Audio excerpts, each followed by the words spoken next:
칼바람이 부는 겨울 가난한 농부는 먹을 것이라도 구하려고 산에 오르고 어디서 나는 소리야? 그때 아기 울음소리를 듣게 되는데 아니, 이 자식들, 나쁜 자식들, 썩 꺼지지 못할까? 그렇게 버려진 아이를 구해오게 되고 조금만 참아다워. 마지막 남은 쌀을 털어 미음을 만들어준 부부. 여보, 이 아이는 하늘이 내려주신 복덩이 같아요. 하지만 그 복덩이가 불러올 미래를 모르고 있었으니 전기수야담을 찾아주셔서 감사합니다. 구독과 좋아요는 사랑입니다. 이야기 한 판 시작해보겠습니다. 옛날 어느 산골 마을에 김서방이라는 사내가 살았답니다. 본디 농사꾼이었으나 해마다 흉년이 들어 논밭을 다 팔아먹은 뒤로는 남의 집 머슴살이로 겨우 입에 풀칠을 하는 신세였지요. 그나마 다행인 것은 마음씨 고운 아내가 곁에 있어 서로 의지하며 하루하루를 버텨 나갔다는 것이었습니다. 그의 겨울은 유난히도 혹독하였습니다. 섣달그님 이 코앞인데 하늘에서는 쉴 새 없이 눈이 쏟아져 내렸고 황소바람이 산골짜기를 휩쓸 때마다 오두막의 벽 틈새로 칼날 같은 한기가 스며들었지요.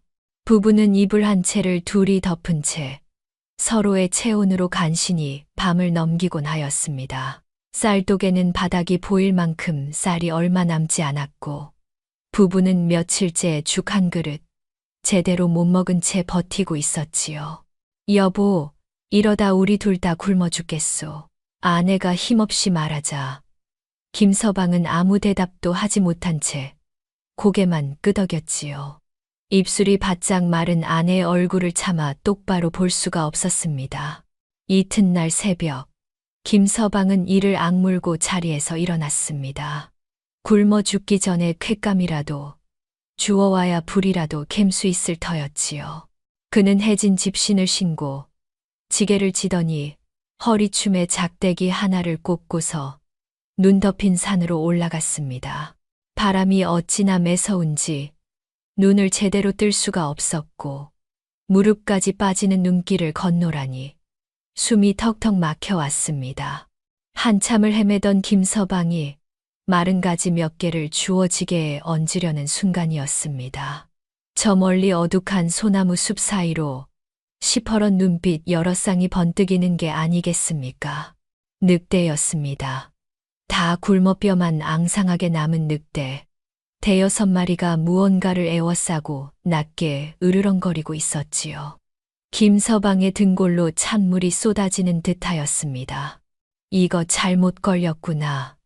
저놈들한테 뜯기면 뼈도 못 추린다. 김서방은 숨을 죽인 채 뒷걸음질을 치려 하였습니다. 그런데 바로 그때였지요. 늑대들 사이로 무언가 하얀 것이 언뜻 보였습니다. 처음에는 토끼인가 싶었으나 자세히 보니 그것은 천조각이었습니다. 그리고 그 천조각이 꿈틀 움직이는 듯 하더니 가느다란 울음소리가 바람결에 희미하게 들려왔지요. 응애, 응애. 김서방의 가슴이 철렁 내려앉았습니다. 저건 틀림없이 갓난아이 울음소리였습니다. 이 산골짜기 한복판에 그것도 살을 애는 눈보라. 속에 갓난아이가 있다니 도무지 믿기지 않는 광경이었지요. 늑대들은 배가 고픈 나머지 그 연약한 먹잇감에게 점점 주둥이를 들이밀고 있었습니다. 순간 김서방의 머릿속이 하얗게 변하였습니다. 몸은 이미 앞으로 달려가고 있었지요. 허리춤에서 작대기를 뽑아든 그는 목청껏 고함을 질렀습니다. 이 짐승들아, 썩 꺼져. 김서방이 작대기를 휘두르자 굶주린 늑대들이 한 발 물러섰습니다. 갑자기 나타난 사람에게 기세가 눌렸는지 선뜻 덤비지 못하였지요. 김서방은 조금도 물러서지 않고 작대기를 마구 내리쳤습니다. 한 놈의 주둥이를 갈기니 비명 같은 울음을 토하며 물러났고 그것을 본 나머지 놈들도 결국 꼬리를 내리며 숲속으로 사라져 버렸습니다. 헐떡이며 숨을 고른 김서방이 고개를 돌리니 흰 강보에 쌓인 갓난아이가 눈밭 위에 덩그러니 놓여 있었습니다. 참으로 기이한 일이었지요.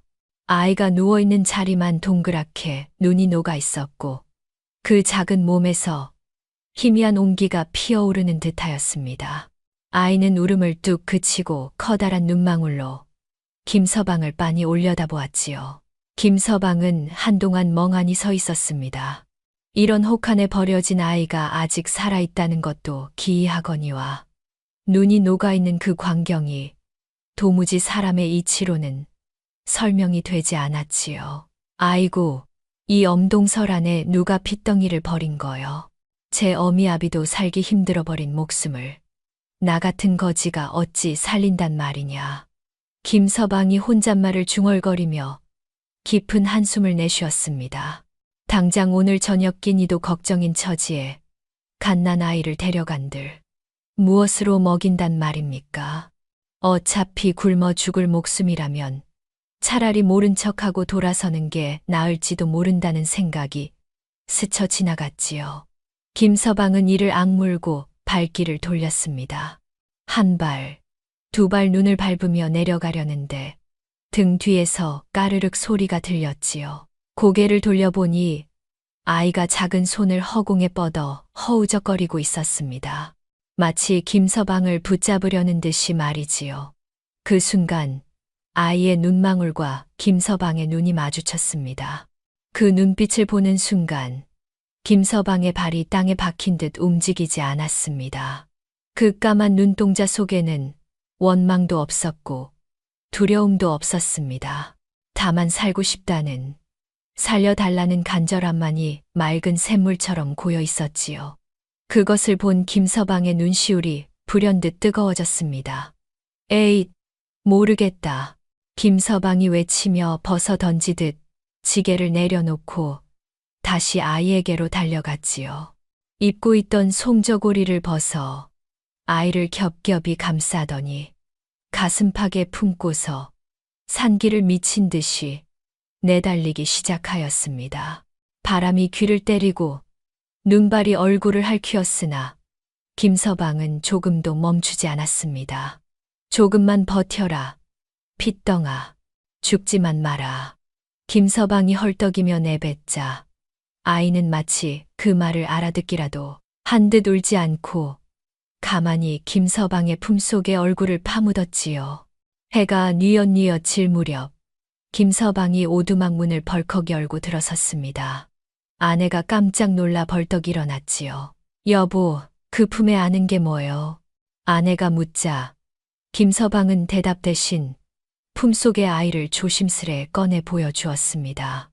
아내의 얼굴이 사색이 되었지요. 세상에, 이 추위에 어디서 이 핏덩이를. 아내가 말끝을 흐리자 김서방은 있었던 일을 간략히 설명하였습니다. 늑대 무리 사이에서 발견한 것, 아이 주위로만 눈이 녹아 있었던 것, 참아버리고 올 수 없었던 것을 말이지요. 아내는 아무 말 없이 아이를 받아 안았습니다. 어나이의 손발을 자신의 가슴팍에 품어 녹이기 시작하였지요. 아이의 살결은 차가웠으나 심장은 작지만 힘차게 뛰고 있었습니다. 한참을 그렇게 아이를 품고 있던 아내가 고개를 들어 남편을 바라보았습니다. 여보, 이 아이 몸 좀 보시오. 아직 따뜻하오. 하늘이 우리 보고 살리라 보내신 거요. 우리가 굶더라도 이 생명은 거두어야 하지 않겠소. 아내가 간절한 목소리로 말하자 김서방은 아내의 눈가에 맺힌 눈물을 보았습니다. 그것은 배고픔의 눈물이 아니라 작은 생명을 살려야 한다는 간절함의 눈물이었지요. 김서방은 아무 말 없이 고개를 끄덕였습니다. 어차피 마음은 이미 정해져 있었습니다. 아이의 눈망울을 본 순간부터 이미 정해진 일이었지요. 부부는 그날 밤 마지막 남은 땔감으로 방을 데우고 아이를 가운데 두고 누웠습니다. 눈 내리는 날 주워 온 아이라 하여 그 이름을 설동이라 불렀지요. 그렇게 김서방 부부와 설동이의 인연은 시작되었답니다. 굶주린 늑대도 살을 내는 추위도 끊지 못한 그 인연이 앞으로 어찌 될지는 아직 아무도 알지 못하였습니다. 설동이를 데려온 이튿날부터 김서방 부부의 고생이 시작되었습니다. 아내는 젖이 나오지 않았고 아이는 배가 고픈지 밤새도록 자지러지게 울어댔지요. 부부는 번갈아가며 아이를 달래 보았으나 소용이 없었습니다. 갓난 아이에게 필요한 것은 달래는 손길이 아니라 한 모금의 젖이었지요. 여보, 쌀독에 뭐 남은 거 없소? 김서방이 다급히 묻자 아내가 부엌으로 달려갔습니다. 쌀독 뚜껑을 열어보니 바닥에 먼지 섞인 쌀겨가 한 줌 남아있을 뿐이었지요. 아내는 그것마저 손톱으로 긁어 모아 솥에 물을 붓고 불을 지폈습니다. 한참을 끓이니 멀건 미음이 되었습니다. 밥이라 부르기도 민망한 그저 쌀 냄새가 희미하게 나는 물에 지나지 않았지요. 아내가 미음을 식혀 아이 입에 한 숟가락 넣어주자 설동이가 꿀떡꿀떡 받아 먹었습니다. 부부는 침을 꿀떡 삼키면서도 한 숟가락도 입에 대지 않고 아이에게 다 먹였지요. 그러나 미음 한 그릇으로 갓난 아이 배를 채우기엔 턱없이 모자랐습니다. 설동이는 조금 잠잠해지는가 싶더니 이내 다시 배가 고픈지 입을 쩍쩍 벌리며 울음을 터뜨렸지요. 우리는 물배 채우면 되지만 이 핏덩이가 굽는 건 차마 못 보겠소. 내 손톱이 다 빠지는 한이 있더라도 캐불이라도 캐오리다. 김서방이 이를 악물며 말하자 아내가 놀라 그의 팔을 붙잡았습니다. 밖은 여전히 눈보라가 휘몰아치고 있었지요. 여보, 이 눈에 산에 가면 죽소. 조금만 참고 기다려 보시오. 아내가 간곡히 말렸으나 김서방은 고개를 저었습니다. 낫 한 자루와 삼태기를 챙겨든 그는 아이를 한번 내려다보더니 문을 열고 나섰지요. 칼바람이 얼굴을 후려쳤으나 김서방은 눈 하나 깜짝하지 않았습니다. 등 뒤로 설동이의 울음소리가 희미하게 들려왔지요. 눈 덮인 산에는 아무것도 없었습니다. 슌뿌리를 캐려 해도 땅이 꽁꽁 얼어붙어 삽이 들어가지 않았고 산마를 찾으려 해도 눈 아래 무엇이 있는지 알 수가 없었지요. 김서방은 반나절을 헤맸으나 손에 쥔 것이라고는 얼어붙은 솔방울 몇 개뿐이었습니다. 이러다 빈손으로 돌아가면 설동이가 굶어 죽는다. 김서방의 눈에 저 멀리 깎아지른 절벽이 들어왔습니다. 마을 사람들이 귀신 절벽이라 부르며 가까이 가지 않는 곳이었지요. 약초꾼들조차 저 절벽만은 피한다는 이야기가 있었습니다. 바위가 칼날처럼 날카롭고 한 발만 헛디디면 천길 아래로 떨어져 뼈도 못 추린다는 곳이었지요. 김서방은 잠시 망설이다가 이내 발걸음을 옮겼습니다. 죽으나 사나 마찬가지라는 생각이 들었지요. 절벽 아래 다다르니 과연 소문대로였습니다. 하얀 눈 사이로 시커먼 바위가 이빨처럼 삐죽삐죽 솟아 있었고 올려다보니 목이 아플 지경이었지요. 김서방은 맨손으로 바위를 잡고 기어오르기 시작하였습니다. 날카로운 바위에 손바닥이 찢어져 피가 흘렀으나 그는 멈추지 않았지요. 한 뼘 올라가고 또 한 뼘 올라가고 손톱이 깨지고 빠져도 이를 악물고 버텼습니다. 설동아, 설동아, 아비가 밥 줄게. 제발 숨만 붙어 있어라. 김서방이 피 흐르는 손으로 바위를 움켜쥐며 중얼거렸습니다. 눈앞이 아찔하고 팔다리에 힘이 풀려왔으나 아이의 울음소리가 귓가에 맴도는 듯하여 차마 포기할 수가 없었지요. 얼마나 올랐을까요? 절벽 중간쯤에서 김서방의 눈에 무언가가 들어왔습니다. 바위 틈 사이로 말라비틀어진 줄기 하나가 삐져나와 있었지요.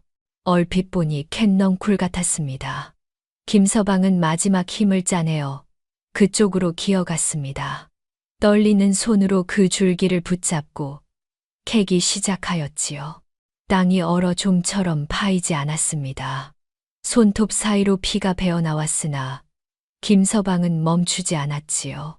한 움큼, 두 움큼 흙을 퍼내자 드디어 뿌리가 모습을 드러냈습니다. 그런데 이상하였지요. 흙을 파헤칠수록 흙냄새가 아닌 그윽한 향기가 코끝을 스쳤습니다. 잔뿌리에서는 절대 나지 않는 향기였지요.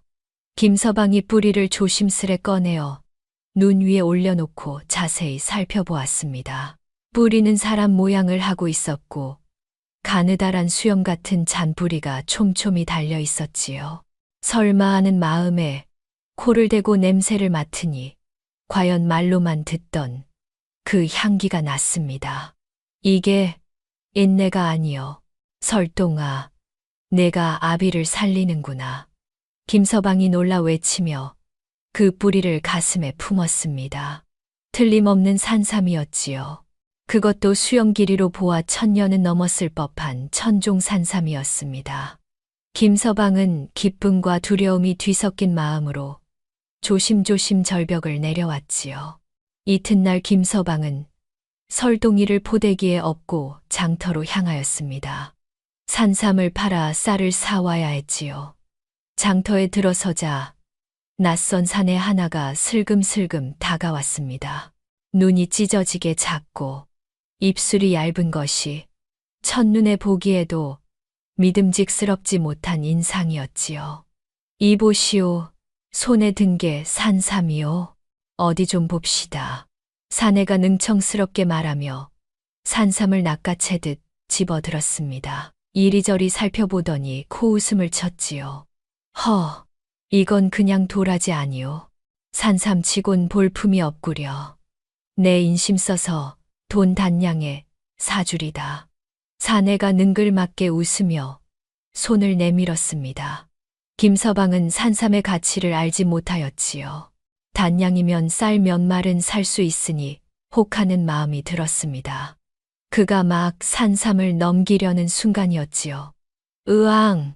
등 뒤에서 설동이가 갑자기 자지러지듯 울음을 터뜨렸습니다. 그 소리가 어찌나 우렁찬지 장터가 떠나갈 듯 하였지요. 김서방이 깜짝 놀라 손을 거두었고 사내도 움찔하며 뒤로 물러섰습니다. 이게 무슨 소리요? 장터 저편에서 도포자락을 휘날리며 한 사람이 걸어왔습니다. 한눈에 보기에도 범상치 않은 풍채였지요. 한양에서 내로라 하는 거상이라는 것을 나중에 알았습니다. 거상이 산삼을 한번 보더니 눈이 휘둥그레졌지요. 이보시오. 이것이 어디서 난 산삼이요? 거상이 공손히 물었고 김서방은 귀신 절벽에서 캐낸 사연을 소상히 이야기하였습니다. 거상은 고개를 끄덕이며 감탄을 연발하였지요. 허, 이건 천종산삼이 틀림없소. 단량이라니 저 사기꾼이 당신을 속이려 한 것이오. 내 정당한 값을 치르리다. 거상이 거금을 내놓자 김서방은 눈이 휘둥그레졌습니다. 평생 구경도 못 해본 돈이었지요. 그 돈이면 쌀은 물론이고 속까지 살 수 있었습니다. 김서방은 거상에게 몇 번이나 허리를 굽혀 절을 하였지요.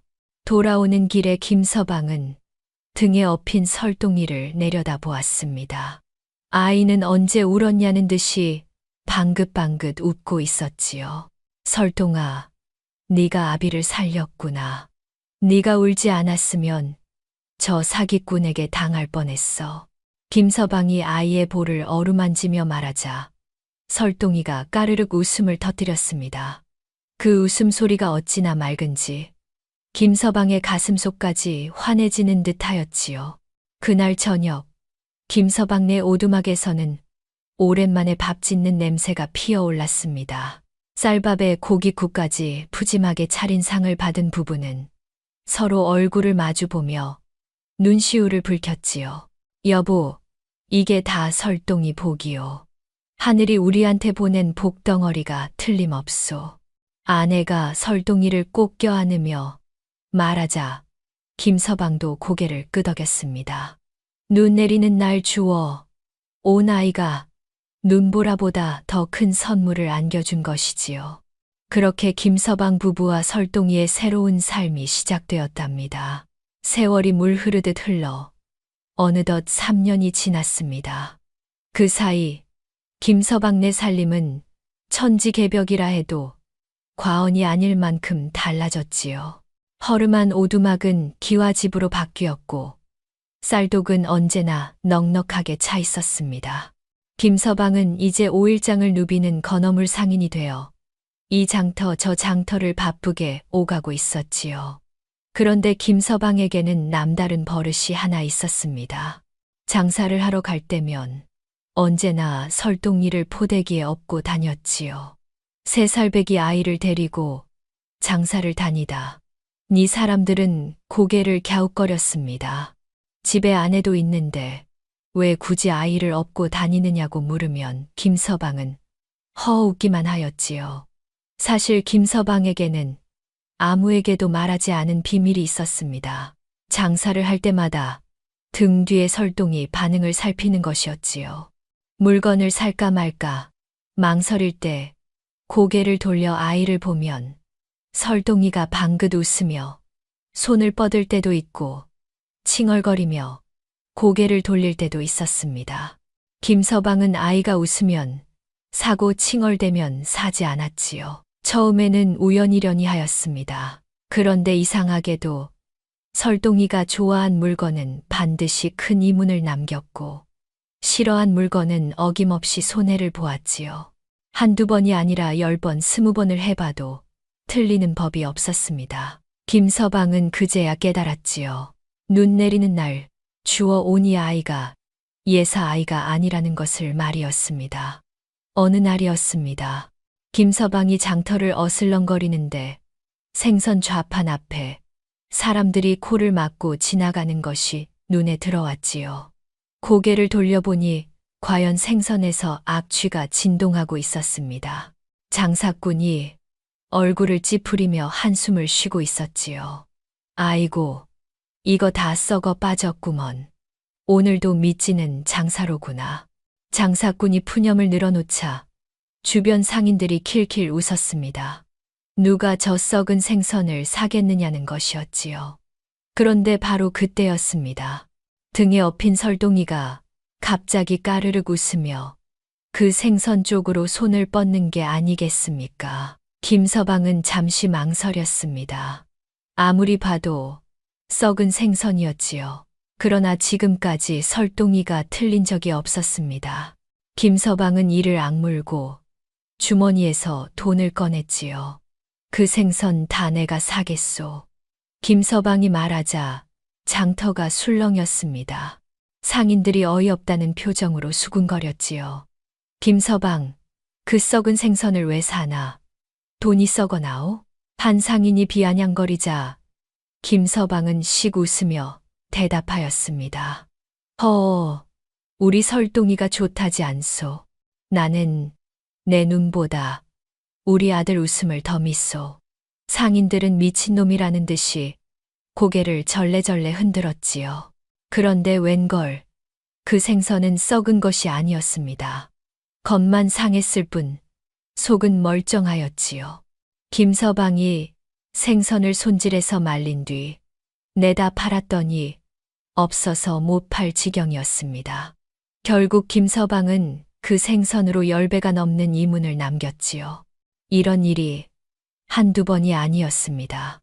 어느 때는 흉년이 들 것을 미리 알기라도 한 듯 설동이가 곡식 쪽으로 손을 뻗었고 김서방이 전 재산을 털어 쌀을 사들이자 과연 그의 가을 흉년이 들어 쌀값이 천정부지로 치솟았지요. 또 어느 때는 번듯해 보이는 비단 장수 앞에서 설동이가 칭얼거리길래 김서방이 거래를 거절하였더니 나중에 그 비단 장수가 가짜 비단을 팔아먹은 사기꾼으로 밝혀지기도 하였습니다. 그렇게 몇 해가 흐르자 김서방은 장터에서 손꼽히는 부자가 되었습니다. 그러나 김서방은 돈을 벌어도 조금도 거만해지지 않았지요. 오히려 예전보다 더 겸손해졌습니다. 이 돈은 내가 번 게 아니라 설동이가 벌어준 것이요.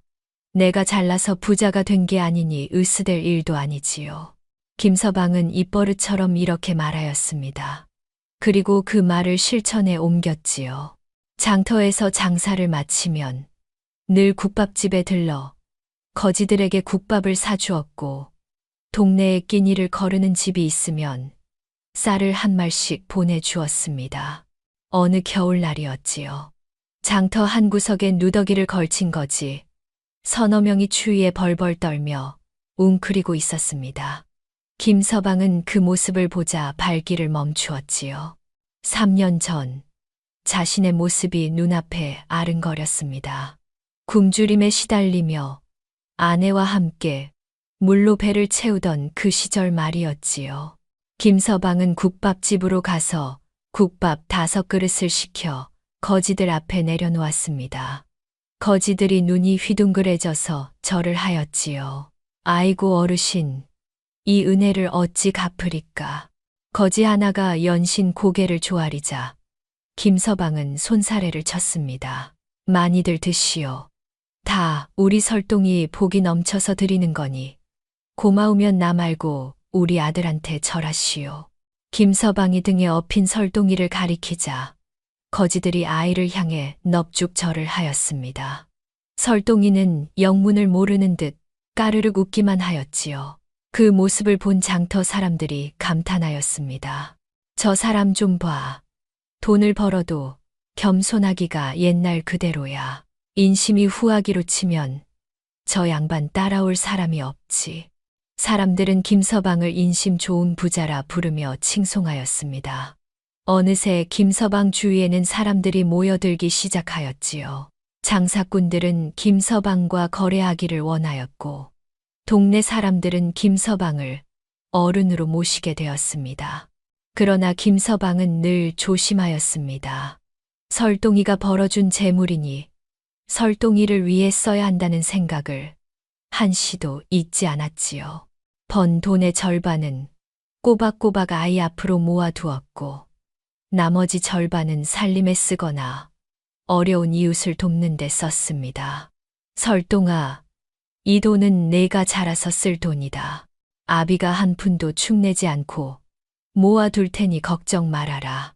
김서방이 설동이를 안고 이렇게 말하면 아이는 마치 알아듣기라도 한 듯 빙그레 웃었지요. 아내도 남편의 그런 모습이 기특하였습니다. 여보, 당신 덕에 우리가 이렇게 잘 살게 됐소. 설동이도 복 받을 거요. 아내가 흐뭇한 표정으로 말하자 김서방은 고개를 저었습니다. 아니요. 내 덕이 아니라 설동이 덕이지요. 이 녀석이 우리 집에 온 것이 하늘이 내린 복이요. 김서방이 설동이의 볼을 어루만지며 말하자 아이가 아버지의 손가락을 꼭 쥐었습니다. 그 작은 소나귀에 담긴 온기가 김서방의 가슴 깊이 스며들었지요. 그렇게 평화로운 나날이 계속되었습니다. 김서방은 이 행복이 영원히 계속될 줄 알았지요. 그러나 복이 있는 곳에는 탐욕의 눈길도 따르는 법이었습니다. 김서방네 집을 탐욕스러운 눈으로 지켜보는 자가 있었으니 그것이 앞으로 닥칠 불행의 씨앗이 될 줄은 아직 아무도 몰랐답니다. 알겠습니다. 사장 전체에서 지요. 오용 부분 체크하고 수정하겠습니다. 제4장, 냄새를 맡은 하이에나. 그 무렵 마을에서 10리쯤 떨어진 곳에 최부자라는 자가 살고 있었습니다. 논이 1000마직이요. 밭이 500마직이라. 고을에서 그 재산을 모르는 사람이 없었습니다. 그러나 그 재산이 어떻게 모인 것인지를 아는 사람도 적지 않았습니다. 최부자의 아비는 본래 떠돌이 보부상이었습니다. 그러던 것이 흉년이 든 해에 굶주린 농민들에게 쌀을 빌려주고 10배로 받아내는 고리대금으로 1000미천을 마련하였습니다. 빚을 못 갚으면 논밭을 빼앗고 논밭이 없으면 자식이라도 종으로 끌고 가는 시기였습니다. 그렇게 악착같이 긁어 모은 재산을 아들 최부자가 고스란히 물려받은 것이었습니다. 아비가 그러하니 아들도 다를 리가 없었습니다. 최부자는 어릴 때부터 남의 것을 탐내는 버릇이 있었습니다. 동네 아이가 예쁜 팽이를 가지고 있으면 빼앗았고 빼앗지 못하면 부숴버렸습니다. 커서도 마찬가지였습니다. 탐나는 땅이 있으면 온갖 수단을 써서 손에 넣었고 예쁜 여자가 있으면 돈으로 사들였습니다. 그에게는 세상 모든 것이 돈으로 살 수 있는 물건에 지나지 않았습니다. 이런 최부자가 어느 날부터인가 김서방의 성공담을 귀에 못이 박히도록 듣게 되었습니다. 거지 중에 거지였던 놈이 불과 몇 해 만에 기와집을 짓고 장터를 주름 잡는 부자가 되었다는 것이었습니다. 게다가 그 비결이 아들에게 있다는 소문까지 꼬리에 꼬리를 물고 퍼져나갔습니다. 처음에는 코웃음을 치던 최부자였으나 소문이 갈수록 부풀어 오르자 속이 부글부글 끓어오르기 시작하였습니다. 천한 놈이 재수 좋아 돈 좀 벌었다고 으스대는 꼴이 눈에 거슬렸습니다. 그러던 어느 날 청지기가 저잣거리에 용하다는 무당이 있다는 소식을 전하였습니다. 최 부자는 그 말에 솔깃하여 당장 무당을 불러들였습니다. 눈이 희번덕거리고 입술이 새파란 무당이 굿상을 차리고 한참을 덜렁거리더니 갑자기 눈을 부릅뜨고 소리쳤습니다. 대감, 김서방네 아들이 보통 아이가 아닙니다. 저 아이는 걸어다니는 황금 덩어리요. 복을 끌어당기는 별이 박힌 놈이옵니다. 저 아이만 손에 넣으면 대감의 재산은 10배, 20배가 될 것이옵니다. 무당이 목청을 돋우자 최부자의 눈이 번뜩였습니다. 그래서 그 거지 같은 놈이 갑자기 부자가 된 것이로구나 싶었습니다. 입가에 음흉한 미소가 번졌습니다. 좋아, 저 아이를 내 손에 넣어야겠다. 최부자가 중얼거리며 당장 청지기를 시켜 김서방을 자기 집으로 불러들였습니다. 이튿날 김서방은 영문도 모른 채 최부자의 저택을 찾았습니다. 대문을 들어서는 순간 김서방의 눈이 휘둥그레졌습니다. 기와가 겹겹이 얹힌 행랑채가 끝도 없이 이어졌고 마당에는 값비싼 괴석과 연못이 자리 잡고 있었습니다. 사랑채로 들어선 이 벽에는 비단 병풍이 둘러쳐져 있었고 탁자 위에는 진귀한 도자기가 즐비하였습니다.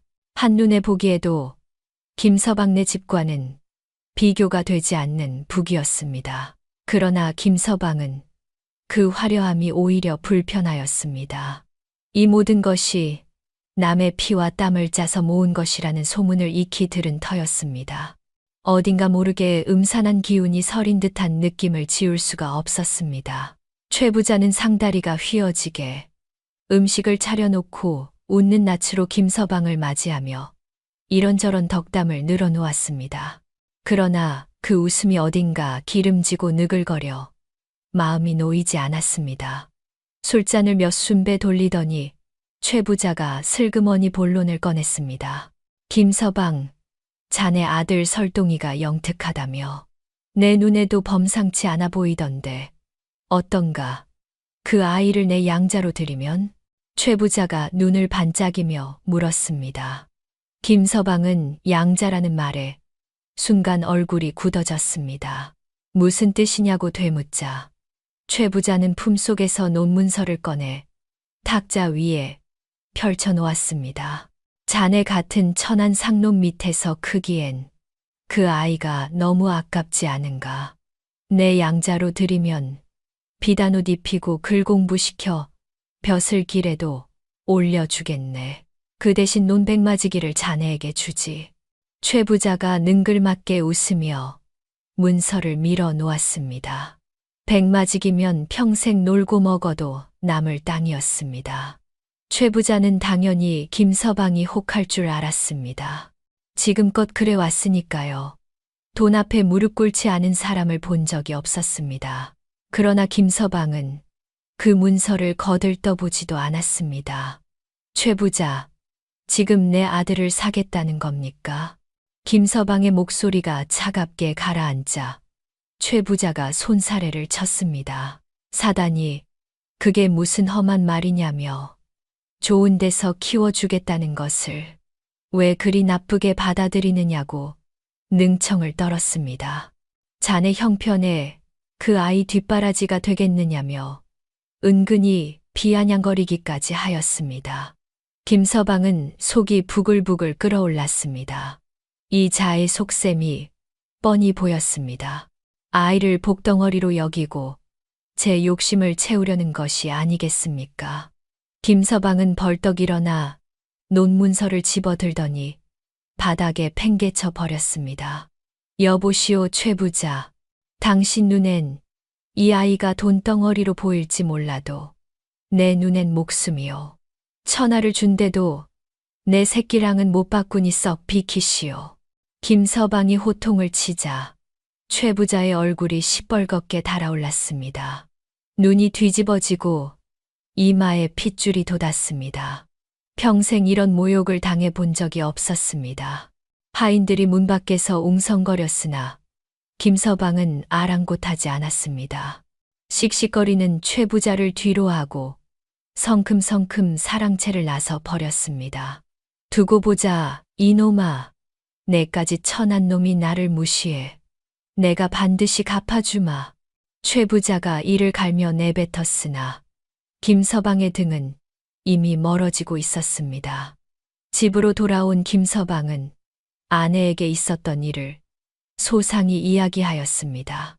아내는 최 부자가 보통 악질이 아니라는 소문을 들은 터라 앙심을 품으면 어쩌려느냐며 걱정을 쏟아냈습니다. 그러나 김서방은 고개를 저으며 아무리 그래도 자식을 팔아먹으란 소리를 듣고 가만히 있을 수는 없다고 하였습니다. 그 작자가 무슨 짓을 하든 설동이만은 목숨 걸고 지키겠다는 말에 아내는 더 이상 아무 말도 하지 못하였습니다. 그러나 김서방의 걱정은 기우가 아니었습니다. 최 부자는 그날 밤부터 복수를 꾸미기 시작하였습니다. 관아의 이방을 불러 술상을 차려놓고 뇌물 보따리를 건넸습니다. 이방, 저 김서방이라는 놈을 옥에 쳐넣을 방도가 없겠나? 최 부자가 은밀히 물으니 이방이 눈을 굴리다가 무릎을 쳤습니다.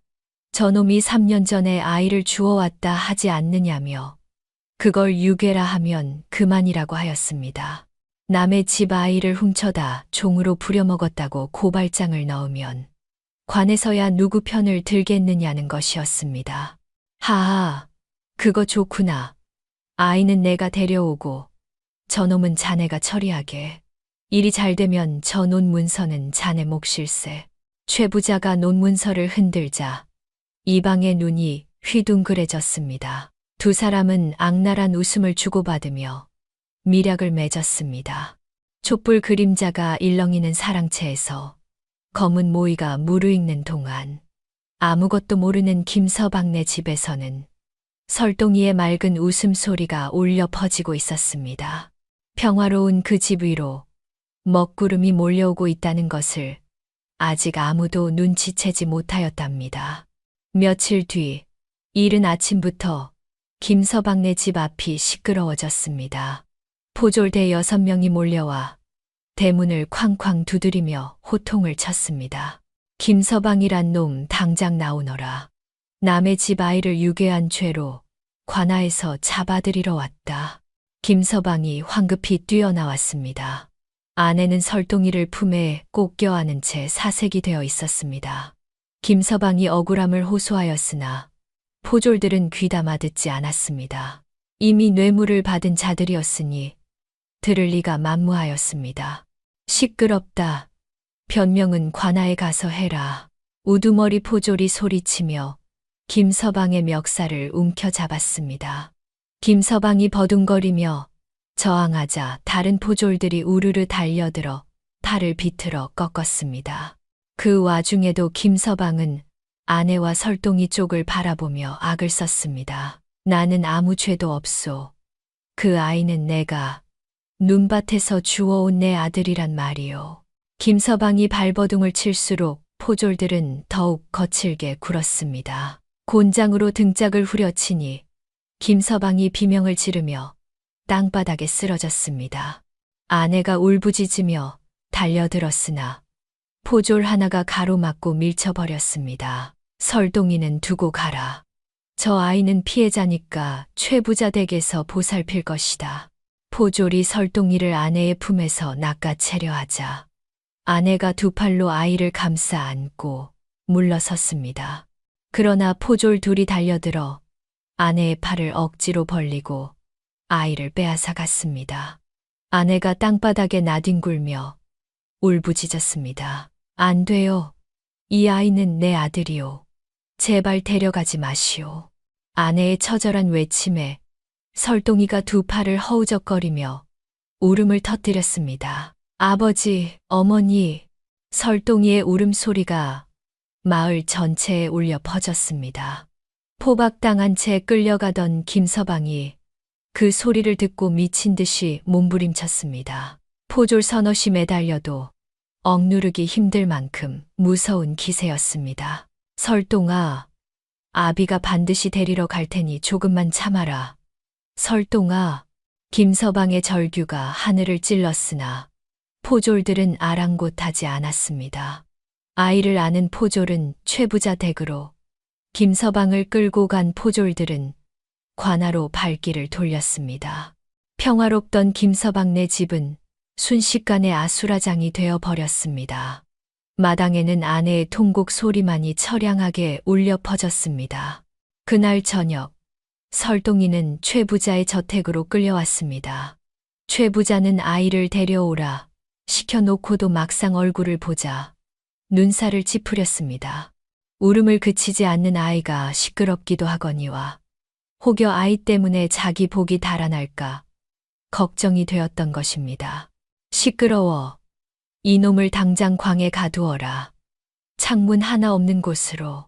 최부자가 짜증 섞인 목소리로 명하자 하인들이 설동이를 끌고 갔습니다.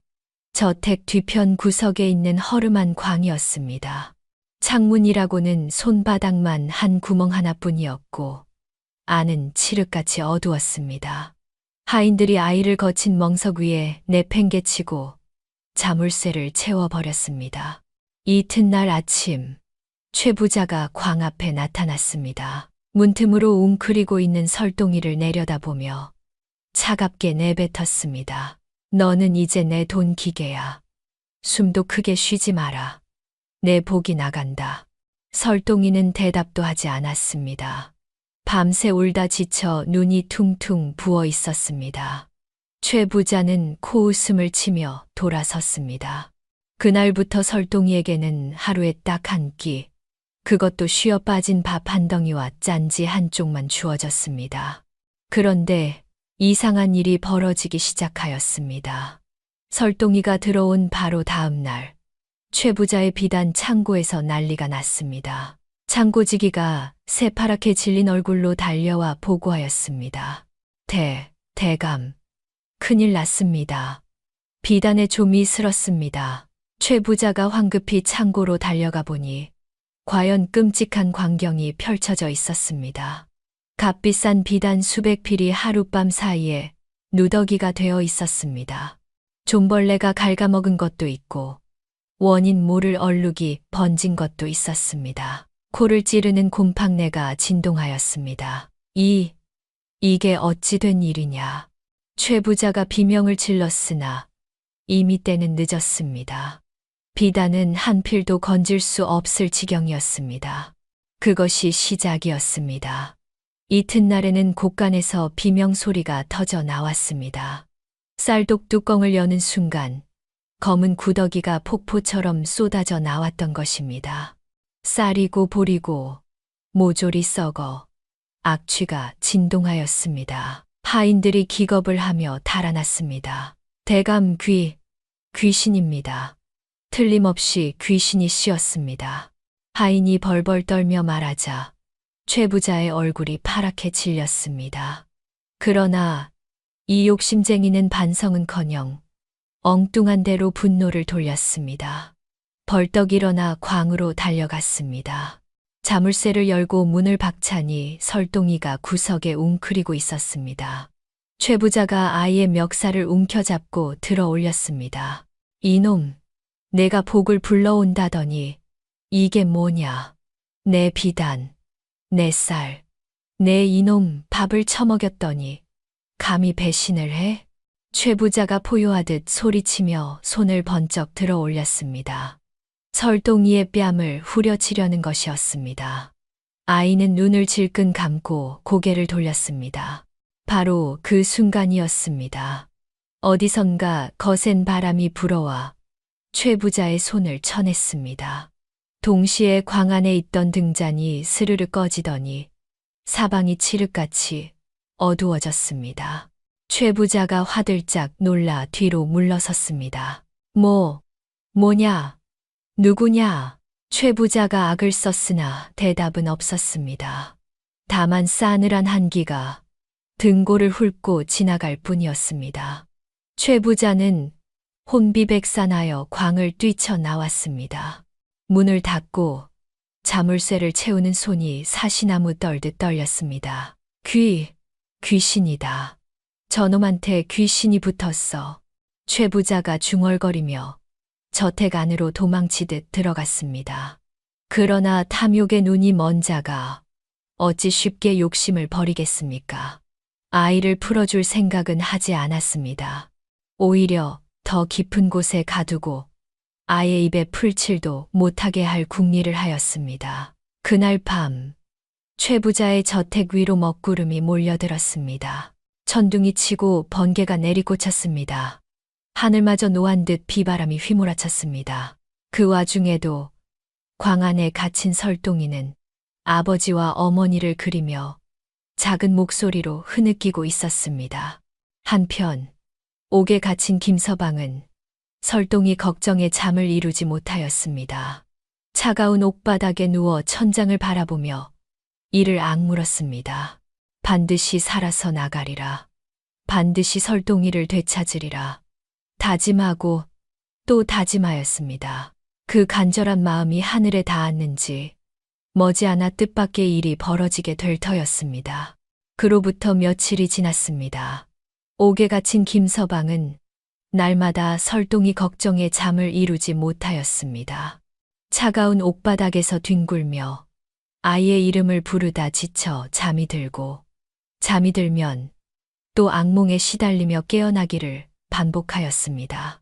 그러던 어느 날 저녁 옥졸 하나가 슬그머니 김서방의 감방 앞으로 다가왔습니다. 주위를 살피더니 낮은 목소리로 속삭였습니다. 김서방, 나요. 장터에서 국밥 얻어먹은 돌쇠요. 김서방이 고개를 들어보니 과연 낯익은 얼굴이었습니다. 예전에 장터에서 굶주리고 있을 때 국밥을 사준 적이 있는 거지였습니다. 그 거지가 어찌어찌하여 옥졸이 된 것이었습니다. 그때 은혜를 갚을 날만 기다렸는디 이렇게 되고 말았구먼요. 어서 나가시오. 최 부자 집에 불이 났다 하오. 돌쇠가 자물쇠를 열며 다급히 말하였습니다. 김서방의 눈이 번쩍 뜨였습니다. 불이 났다니. 그렇다면 설동이는 어찌 되었단 말입니까? 김서방은 벌떡 일어나 감방을 뛰쳐나왔습니다. 돌쇠에게 고맙다는 인사도 제대로 하지 못한 채 밤길을 내달렸습니다. 한편 최 부자의 저택에서는 끔찍한 일이 벌어지고 있었습니다. 해가 질 무렵부터 하늘에 먹구름이 몰려들더니 천둥 번개가 요란하게 치기 시작하였습니다. 번개가 한 줄기 내리꽂히는가 싶더니 저택의 대들보에 불이 붙었습니다. 순식간에 불길이 번져 사랑채를 집어 삼켰습니다. 불이야, 불이야. 하인들이 비명을 지르며 사방으로 흩어졌습니다. 물을 길어 오는 자도 없고 불을 끄려는 자도 없었습니다. 평소에 최 부자에게 갖은 구박을 받던 하인들이었으니 목숨 걸고 주인 집을 지킬 까닭이 없었습니다. 너나 할 것 없이 제 살 길만 찾아 도망쳤습니다. 최 부자는 불길이 번지는 것을 보고 기겁을 하였습니다. 그러나 이 욕심쟁이가 제일 먼저 한 일은 제 목숨을 챙기는 것이 아니었습니다. 안채 깊숙이 숨겨둔 금괴를 꺼내러 뛰어간 것이었습니다. 내 돈, 내 금덩어리. 최 부자가 악을 쓰며 불타는 안채로 뛰어들었습니다. 연기가 자욱한 방 안을 더듬더듬 헤매다 겨우 금괴를 찾아냈습니다. 그러나 금괴를 번쩍 들어 올리려는 순간 천장에서 불붙은 대들보가 우지끈 소리를 내며 무너져 내렸습니다. 최 부자가 피하려 하였으나 미처 빠져나오지 못하고 다리가 대들보에 깔려 버렸습니다. 으아, 살려줘. 누구 없느냐. 최 부자가 발버둥을 치며 비명을 질렀으나 아무도 오지 않았습니다. 하인들은 이미 다 도망치고 없었습니다. 불길은 점점 가까이 다가오고 연기는 목을 졸라왔습니다. 그 와중에도 최 부자는 금괴를 놓지 않고 끌어안고 있었습니다. 바로 그때 저택 뒤편 광에 갇혀있던 설동이가 정신을 차렸습니다. 연기 냄새가 코를 찔렀고 벽 틈새로 시뻘건 불빛이 새어 들어왔습니다. 아이는 두려움에 몸을 떨며 문을 두드렸습니다. 살려주세요. 누구 없어요. 설동이가 울부짖었으나 아무도 들을 사람이 없었습니다. 불길은 점점 광 쪽으로 번져오고 있었습니다. 아이는 구석에 웅크려 눈을 감았습니다. 아버지와 어머니 얼굴이 눈앞에 아른거렸습니다. 얼마나 지났을까요? 저 멀리서 누군가 미친 듯이 달려오는 소리가 들렸습니다. 불타는 저택 앞에 도착한 것은 다름 아닌 김서방이었습니다. 시뻘건 불길이 하늘을 태우는 광경을 보고 김서방의 얼굴이 사색이 되었습니다. 설동아, 설동아. 김서방이 목이 터져라 외쳤습니다. 그러나 불길 속에서는 아무 대답도 들려오지 않았습니다. 김서방은 주위를 둘러보다 우물가에 놓인 거적을 발견하였습니다. 우물물을 퍼서 거적에 흠뻑 적신 뒤 온몸에 두르고 불길 속으로 뛰어들었습니다. 안채를 지나는데 어디선가 신음소리가 들려왔습니다. 고개를 돌려보니 최 부자가 대들보에 다리가 깔린 채 발버둥을 치고 있었습니다. 불길이 코앞까지 다가와 있었습니다. 거기 서라. 제발, 제발, 나 좀 살려줘. 그리고 저 금괴, 저것만 들고 나가줘. 다 줄 테니까. 최 부자가 애원하듯 소리쳤습니다. 죽어가는 순간에도 돈 타령이었습니다. 김서방은 그 모습을 한번 쳐다보더니 고개를 돌려버렸습니다. 설동아, 어디 있느냐. 김서방은 최 부자를 뒤로하고 저택 뒤편으로 달려갔습니다. 등 뒤에서 최 부자의 절규가 들려왔습니다. 야, 이놈아, 거기서. 그 금괴 내 거야. 가지고 나가지 마. 그러나 김서방은 돌아보지 않았습니다. 불타는 기둥 사이를 헤치며 광을 찾아 헤맸습니다. 연기에 눈이 따갑고 숨이 막혀왔으나 멈출 수가 없었습니다. 드디어 광 앞에 다다랐습니다. 문에 채워진 자물쇠를 발로 걷어차니 녹이 쓴 자물쇠가 부서져 나갔습니다. 문을 벌컥 열고 들어서니 구석에 설동이가 웅크리고 있었습니다. 연기를 마셔 기침을 하고 있었으나 다행히 숨은 붙어 있었습니다. 설동아, 김서방이 아이에게 달려가 번쩍 안아들었습니다. 설동이가 흐릿한 눈으로 김서방을 올려다보았습니다. 아, 아버지. 설동이가 힘없이 불렀습니다. 김서방의 눈에서 뜨거운 눈물이 쏟아졌습니다. 젖은 거적으로 아이를 감싸 안더니 다시 불길 속으로 뛰어들었습니다. 탈출하는 길에 불꽃이 김서방의 팔과 등을 핥았습니다. 살이 타는 고통이 온몸을 짓눌렀으나 김서방은 멈추지 않았습니다. 이를 악물고 앞으로 나아갔습니다. 드디어 무너지는 대문을 빠져나와 마당으로 뛰쳐나왔습니다. 마당에 쓰러지듯 주저앉은 김서방이 품에 안긴 설동이를 내려다보았습니다. 아이는 기침을 하면서도 아버지의 얼굴을 빤히 올려다보고 있었습니다. 괜찮다. 아비 왔다. 이제 괜찮아. 김서방이 떨리는 목소리로 속삭이자 설동이가 아버지의 품에 얼굴을 파묻었습니다. 작은 어깨가 들썩이며 울음이 터져 나왔습니다. 김서방도 아이를 끌어안고 함께 울었습니다. 그 뒤로 얼마 지나지 않아 저택이 와르르 무너져 내렸습니다. 최 부자는 끝내 금괴를 끌어안은 채 불길 속에서 숨을 거두었습니다. 평생을 돈만 쫓던 자의 최후는 그토록 허망하였습니다. 이튿날 아침, 소식을 듣고 달려온 아내가 김서방과 설동이를 끌어안고 통곡하였습니다. 세 식구는 한참 동안 서로를 붙잡고 울었습니다. 잃어버릴 뻔했던 것을 되찾은 기쁨과 그동안의 두려움과 고통이 한꺼번에 터져 나왔습니다. 불타버린 최 부자의 저택터에는 검은 잿더미만이 남았습니다. 그리고 그 잿더미 속에서 녹아내린 금덩어리가 발견되었으나 아무도 그것을 주워가려 하지 않았습니다. 탐욕의 저주가 서린 것처럼 느껴졌기 때문이었습니다.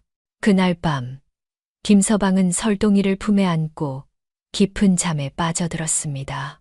며칠째 잠을 이루지 못한 탓에 눈꺼풀이 천근만근 무거웠습니다. 아이의 체온이 품속으로 전해져 오자 그제야 마음이 놓였는지 스르르 잠이 들었습니다. 얼마나 잤을까요? 김서방은 문득 온몸이 으슬으슬 추워지는 것을 느꼈습니다. 눈을 떠보니 자신이 낯선 곳에 서 있었습니다. 사방이 온통 새하얀 눈밭이었습니다. 하늘에서는 한방눈이 펑펑 쏟아지고 칼바람이 뺨을 후려쳤습니다. 어디선가 본 듯한 풍경이었습니다. 그렇습니다. 7년 전 설동이를 처음 발견했던 바로 그 설산이었습니다. 여기가 어디냐? 내가 왜 여기 있는 게냐? 김서방이 어리둥절하여 주위를 둘러보았습니다. 바로 그때였습니다. 저 멀리 눈보라 속에서 두 사람의 형체가 아른거렸습니다. 흰 옷을 입은 사내와 여인이 천천히 걸어오고 있었습니다. 그들의 발이 닿는 곳마다 눈이 녹아 불꽃이 피어났습니다. 범상치 않은 기운이 온몸을 감싸왔습니다.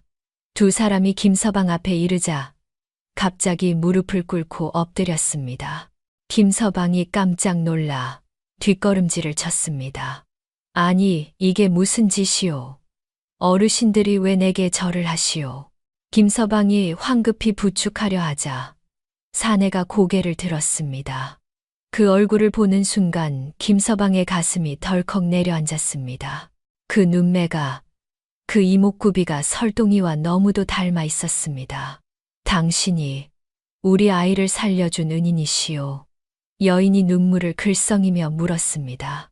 김서방은 그제야 이들이 누구인지 깨달았습니다. 설동이의 친부모였습니다. 하늘에서 내려온 선인이 틀림없었습니다. 우리는 천벌이 두려워 아이를 버린 비겁한 부모입니다. 사내가 땅에 이마를 박으며 말하였습니다. 그 목소리에는 깊은 한과 후회가 서려 있었습니다. 하늘의 법도를 어기고 아이를 낳았으나 천벌이 두려워 차마 키울 용기가 나지 않았습니다. 그래서 눈밭에 버리고 말았습니다. 어차피 죽을 목숨이라 생각했습니다. 그런데 사내가 말끝을 흐리자 여인이 이어받았습니다. 그런데 당신이 나타났습니다. 굶주린 늑대를 물리치고 제 목숨보다 아이를 먼저 생각해 주셨습니다. 우리는 하늘에서 그 모든 것을 지켜보았습니다. 여인의 눈에서 눈물이 주르륵 흘러내렸습니다. 김서방은 멍하니 서서 그 말을 듣고 있었습니다. 아이가 황금을 불러온 것은 타고난 재주가 아니었습니다. 사내가 고개를 들어 김서방을 바라보았습니다. 버림받기 싫어서 발버둥을 친 것이었습니다. 자기를 버리지 말아 달라고, 쓸모있는 놈이라고 증명하려고 안간힘을 쓴 것이었습니다. 그것이 아이의 생존 본능이었습니다. 그 말을 듣는 순간 김서방의 가슴에 대못이 박히는 듯하였습니다. 설동이가 장터에서 웃거나 칭얼거릴 때마다 자신은 그것을 신통력이라 여기고 이용하였습니다. 그것이 아이의 절박한 몸부림이었다는 것을 전혀 알지 못하였습니다. 아이고, 이 미련한 놈아. 그것도 모르고 나는. 김서방이 가슴을 치며 통곡하였습니다. 무릎이 꺾이더니 눈밭 위에 털썩 주저앉았습니다.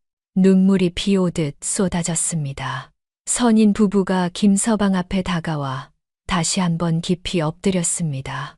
당신이야말로 설동이의 진정한 아비입니다. 피는 우리에게서 받았으나 목숨은 당신에게서 받은 것이나 다름없습니다. 부디 앞으로도 그 아이를 부탁드립니다. 사내가 간곡히 말하였습니다. 김서방은 눈물을 훔치며 고개를 들었습니다. 그의 눈빛이 달라져 있었습니다. 슬픔과 회한을 넘어 단단한 결의가 서려 있었습니다. 염려 마시오. 누가 뭐래도 이놈은 내 새끼요. 황금. 그까짓 거 이제 안 나와도 상관없소. 김서방이 씩씩하게 말하였습니다. 그리고 천천히 일어나 두 주먹을 불끈 쥐었습니다. 내 약조하리다. 김서방의 목소리가 설산에 우렁차게 울려 퍼졌습니다. 이놈이 나중에 늙어서 벽에 똥칠을 한다 해도 내 금쪽 같은 자식으로 거둘 것이고 다시 저 시뻘건 불구덩이에 갇힌다 해도 나는 100번이고 1000번이고 이놈 살리러 뛰어들 것이요. 김서방이 하늘을 향해 외쳤습니다. 그 소리가 메아리쳐 온 산을 울렸습니다. 선인 부부는 고개를 들어 김서방을 바라보았습니다. 두 사람의 눈에서 눈물이 그치지 않았습니다. 감사합니다. 감사합니다. 여인이 연신 절을 하며 흐느꼈습니다. 사내도 깊이 머리를 조아렸습니다. 그러더니 두 사람의 몸이 서서히 빛을 내기 시작하였습니다. 마치 새벽빛처럼 환하고 따스한 빛이었습니다. 당신의 그 마음, 하늘이 알고 땅이 압니다. 아이의 신통력은 이제 거두어 가겠습니다. 그러나 그 아이에게는 당신에게 받은 더 큰 복이 남아 있을 것입니다. 사내가 마지막으로 말하였습니다. 두 사람의 몸이 점점 투명해지더니 빛 속으로 쓰러져 갔습니다. 그와 동시에 칼바람이 잦아들고 눈보라가 그쳤습니다. 어디선가 따스한 봄바람이 불어왔습니다. 눈밭이 스르르 녹아내리고 그 자리에 온갖 꽃들이 피어났습니다. 김서방은 한동안 그 자리에 멍하니 서 있었습니다. 볼을 타고 흐르는 눈물이 멈추지 않았습니다. 그러다 문득 품속이 따뜻해지는 것을 느꼈습니다. 고개를 숙여보니 어느새 설동이가 품에 안겨 있었습니다. 아이는 평화로운 얼굴로 잠들어 있었습니다. 설동아, 김서방이 떨리는 손으로 아이의 머리카락을 쓸어 넘겼습니다. 아비가 미안하다. 네가 얼마나 무서웠을지, 얼마나 불안했을지. 이 못난 아비가 이제야 알았다. 김서방이 아이를 가슴 깊이 껴안으며 속삭였습니다. 이제는 절대 놓지 않을 것이다. 천하가 무너져도 하늘이 두 쪽이 나도 너는 내 새끼다. 영원히. 김서방이 아이를 껴안고 눈을 감았습니다. 따스한 봄바람이 두 사람을 감싸 안았습니다. 이튿날 아침 김서방은 눈을 떴습니다. 품에는 설동이가 여전히 곤히 잠들어 있었습니다. 창밖으로 아침 햇살이 눈부시게 쏟아져 들어왔습니다. 간밤에 꾼 꿈이 생생하게 떠올랐습니다. 김서방은 아이의 얼굴을 한참 들여다보다가 조용히 중얼거렸습니다. 내 아들, 배고프지 않느냐? 설동이가 눈을 비비며 일어났습니다. 아이는 아버지의 얼굴을 보더니 방긋 웃었습니다. 그 웃음에는 지난날의 불안도 두려움도 없었습니다. 오직 아버지를 향한 믿음만이 맑게 빛나고 있었습니다. 그로부터 10수년의 세월이 흘렀습니다. 강산이 변한다는 10년이 지나고도 몇 해가 더 지났으니 세상 모든 것이 달라져 있었습니다. 김서방의 머리에는 서리가 내렸고 아내의 얼굴에도 주름이 깊어졌습니다. 그러나 변하지 않은 것이 하나 있었으니 바로 새 식구의 다정한 웃음소리였습니다. 설동이는 어느새 훌쩍 커서 의젓한 청년이 되어 있었습니다. 그날 밤 이후로 신통력은 사라졌으나 김서방은 조금도 아쉬워하지 않았습니다. 오히려 홀가분한 마음이었습니다. 아이가 더 이상 버림받을까 두려워 발버둥칠 필요가 없어졌으니까요. 신통력이 사라지자 장사 수완도 예전 같지 않았습니다. 미치는 장사도 있었고 손해를 보는 날도 있었습니다. 그러나 김서방은 조금도 괴념치 않았습니다. 그동안 모아둔 재산이 넉넉하였거니와 무엇보다 설동이가 건강하게 자라주는 것만으로도 충분하였습니다. 설동이는 어릴 때부터 서당에 다녔는데 하나를 가르치면 열을 아는 총명함을 보였습니다. 훈장이 혀를 내두르며 이 아이는 보통 제목이 아니라고 칭찬을 아끼지 않았습니다. 그러나 김서방은 속으로 이렇게 생각하였습니다. 크게 되든 작게 되든 상관없다. 그저 건강하고 바르게만 자라다오. 총명함보다 더 빛난 것은 설동이의 효심이었습니다. 아버지가 허리가 아프다 하면 달려가 주물러 드렸고 어머니가 기침을 하면 약을 달여 올렸습니다. 부모가 고생한 이야기를 들을 때마다 눈시울을 붉히며 반드시 은혜를 갚겠다고 다짐하곤 하였습니다. 설동이가 20살이 되던 해였습니다. 설동이는 과거를 보러 한양으로 떠나게 되었습니다. 김서방 부부는 마을 어귀까지 배웅을 나갔습니다. 아버지, 어머니 다녀오겠습니다. 좋은 소식 가지고 돌아오겠습니다. 설동이가 큰 절을 올리자 김서방이 아들의 어깨를 붙잡았습니다. 붙든 안 붙든 상관없다. 몸성이 돌아오기만 해라. 알겠느냐? 김서방이 목이 메어 말하자 설동이가 환하게 웃었습니다. 염려 마십시오. 반드시 급제하여 돌아오겠습니다. 설동이가 씩씩하게 대답하고 길을 떠났습니다. 그 뒷모습이 아지랑이 너머로 사라질 때까지 부부는 그 자리에 서서 지켜보았습니다. 한 달 뒤 마을에 경사스러운 소식이 전해졌습니다. 설동이가 과거에 장원급제하였다는 것이었습니다. 온 마을이 발칵 뒤집혔습니다. 거지 중에 거지였던 김서방 내에서 장원급제자가 나왔으니 그야말로 하늘이 내린 경사가 아니겠습니까? 몇 해가 더 흘러 설동이는 마침내 고을 원님이 되었습니다. 그리고 부임하는 길에 고향 마을에 들러 부모를 모시러 왔습니다. 원님 행차라 하여 마을 사람들이 구름처럼 몰려들었습니다. 가마에서 내린 설동이가 초라한 초가집 앞에 무릎을 꿇었습니다. 마당에는 백발이 성성한 김서방 부부가 서 있었습니다. 설동이가 땅에 이마를 대고 큰 절을 올렸습니다. 아버지, 어머니, 불효자가 이제야 찾아뵈었습니다. 설동이가 목이 메어 말하자 김서방 부부의 눈에서 눈물이 쏟아졌습니다. 김서방이 떨리는 손으로 아들을 일으켜 세웠습니다. 이놈아, 원님이 무릎을 꿇으면 어쩌느냐. 어서 일어나거라. 김서방이 핀잔을 주었으나 그 목소리에는 감격이 가득하였습니다. 설동이가 일어나 부모를 번갈아 껴안았습니다. 세 식구는 한참 동안 서로를 붙잡고 울었습니다. 이윽고 설동이가 눈물을 닦으며 말하였습니다. 아버지, 어머니, 이제 저와 함께 가시지요. 두 분을 편히 모시는 것이 저의 평생 소원이었습니다. 설동이가 손수가마 문을 열었습니다. 김서방 부부가 민망해하며 손사래를 쳤습니다. 아이고, 우리 같은 늙은이가 무슨 가마를 타느냐. 걸어가마. 김서방이 사양하자 설동이가 다시 무릎을 꿇었습니다. 두 분이 아니셨으면 오늘의 저는 없었습니다. 부디 거절하지 마시고 올라타 주십시오. 설동이가 간곡히 청하자 부부는 더 이상 거절하지 못하고 가마에 올랐습니다. 화려하게 치장된 가마가 마을을 빠져나갈 때 마을 사람들이 줄지어 절을 하며 배웅하였습니다.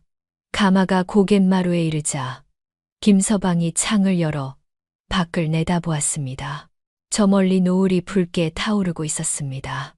그 노을 아래로 자신이 살아온 마을이 아스라이 보였습니다. 문득 옛일이 주마등처럼 스쳐 지나갔습니다. 눈보라 치던 날 늑대 무리 사이에서 발견한 갓난아이. 귀신 절벽에서 피 흘리며 캐낸 산삼.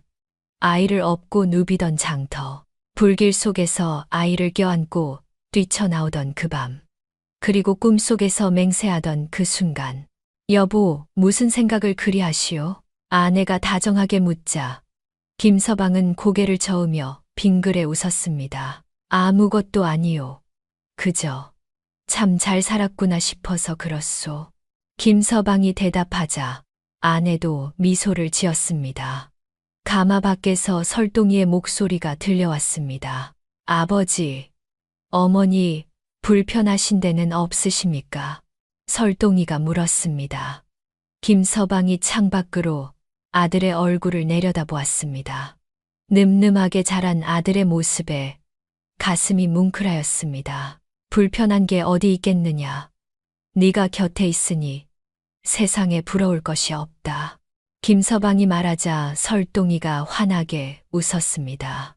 그 웃음이 20여 년 전 눈밭에서 처음 보았던 그 아이의 웃음과 겹쳐 보였습니다. 가마 행렬이 노을 속으로 천천히 사라져 갔습니다. 세상 사람들은 김서방이 복을 주어 횡재하였다고 부러워하였습니다. 거지에서 원님의 아비가 되었으니 팔자를 고쳤다고 수군거렸습니다. 그러나 과연 그러하였을까요? 김서방이 주운 것은 복덩어리가 아니라 한 생명이었습니다.